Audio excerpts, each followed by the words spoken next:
This may be a little obtuse for you, but if you can see those little white tips in the background of the gear, those are cam lobes.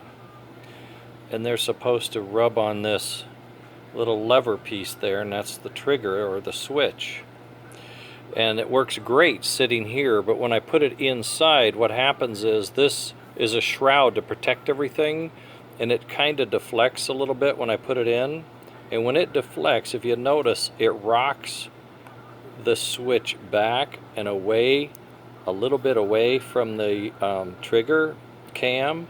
And when I do that, I only get 3 chuffs instead of the 4 I want. And I have also noticed that my chuff pulse is longer. It's not a spike, it's fractions of seconds, but it's longer than I would like. I would like everything to be a point, like and it's more of a dull, ongoing pulse.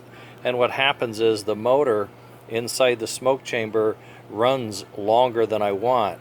What I would like the motor to do is like puff, puff, puff, puff, and what's doing is a puff, puff, puff. And when it does that, and you go faster, the puffs start running together.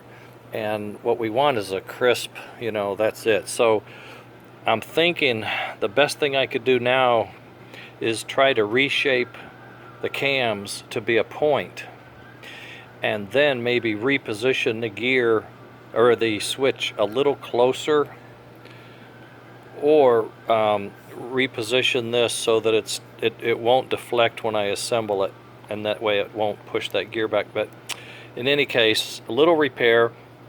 What I did find was the lighting for the firebox is working fine, the smoke's working fine, the headlight's working fine, everything's working fine except this, what I think is a deflection in the switch, and also the shape of the cams. So I'm going to work on that for a few minutes and see if I can't get something going a little better. All right, I could make, maybe not. It's a little scary one-handed, so I'll make a video once I get more work done on it, but that's what I was just doing.